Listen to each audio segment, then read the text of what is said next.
Have you ever noticed how the moment something is off limits, it suddenly becomes the only thing you can think about? A diet makes you crave cake like never before. A sold-out concert ticket feels like a personal insult. A book that S-bans suddenly seems like the most important piece of literature you absolutely have to read. It's like our brains have a built-in want what you can't have button. This isn't just you being difficult. It's a deep-seated psychological phenomenon known as reactance. Today, we're diving into the psychological trap of the forbidden fruit, exploring why restriction doesn't just guide our choices, it often creates them. So, what is reactance? The term was coined by psychologist Jack Brehm in the 1960s. He proposed that when people feel their freedom to choose is being threatened or taken away, they experience an unpleasant motivational state. To get rid of this feeling, they become more inclined to perform the forbidden behavior. It's a psychological boomerang. You tell someone, "Don't do this," and their immediate, subconscious reaction is, "Oh yeah, watch me." This isn't about logic. It's an emotional response to a perceived loss of control. Think of a toddler. The moment you tell them not to touch a specific toy, what do they do? They make a beeline for that exact toy. They weren't even interested in it 2 minutes ago, but now it's the most fascinating object in the room. We'd like to think we outgrow this, but the truth is, we just get better at hiding it. This forbidden fruit effect has roots that go way, way back all the way to our evolutionary past. For our ancestors, resources were often scarce and unpredictable. If a particular fruit was only available for a short time or in a hard-to-reach place, it signaled high value. The effort and risk involved in getting it had to be worth it. This created a mental shortcut in our brains. Scarcity equals value. Something that's hard to get must be good. This survival instinct, which once helped our ancestors prioritize valuable food sources or find safe territory, is still running in the background of our modern minds. The problem is, this ancient software is now running on brand new hardware, a world of artificial scarcity, marketing, and social rules.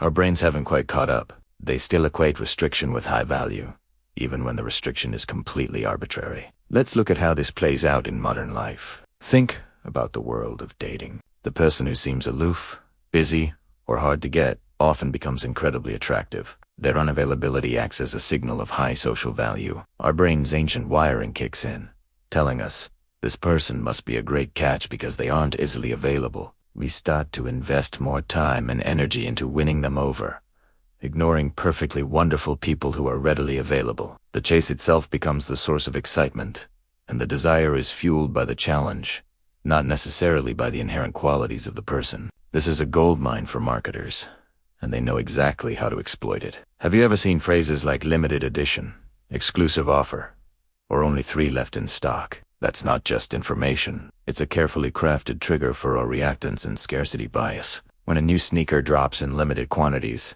people will line up for hours, not just because they love the shoe, but because they know that soon they won't be able to get it. The restriction creates an urgent, almost irrational desire. The fear of missing out, or FOMO, is the modern-day version of our ancestors' fear of missing a rare food source. The perceived value of the product skyrockets simply because its access is limited.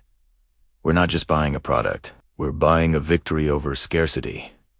Censorship is another fascinating example. When a book is banned or a movie is censored, it almost guarantees a surge in public interest. The very act of trying to suppress information makes it seem more important, more truthful, and more desirable. People who would have never otherwise picked up that book will suddenly go out of their way to find a copy. It's the Streisand effect in action. The attempt to hide something inadvertently publicizes it and makes it more popular. Our reactance kicks in, and we feel a need to reclaim our freedom to access that information, to decide for ourselves what we should and shouldn't see. The forbidden knowledge becomes the most coveted knowledge of all. But this psychological trap isn't just about consumerism or social dynamics.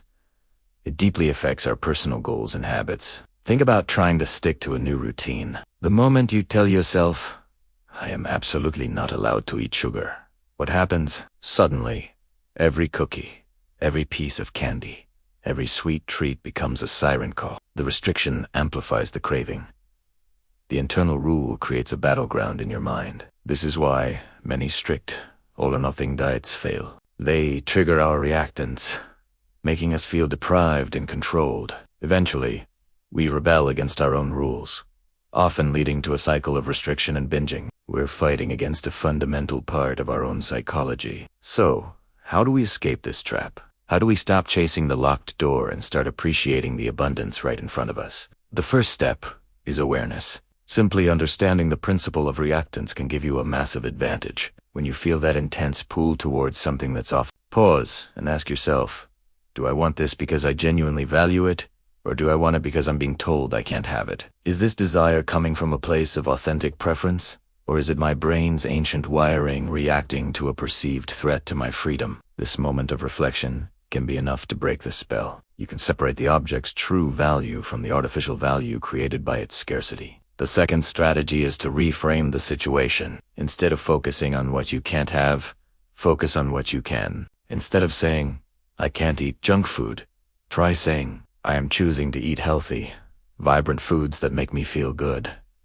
This small shift in language changes everything. You move from a mindset of restriction to a mindset of empowerment and choice. You're not being forbidden from doing something. You are actively choosing a different path.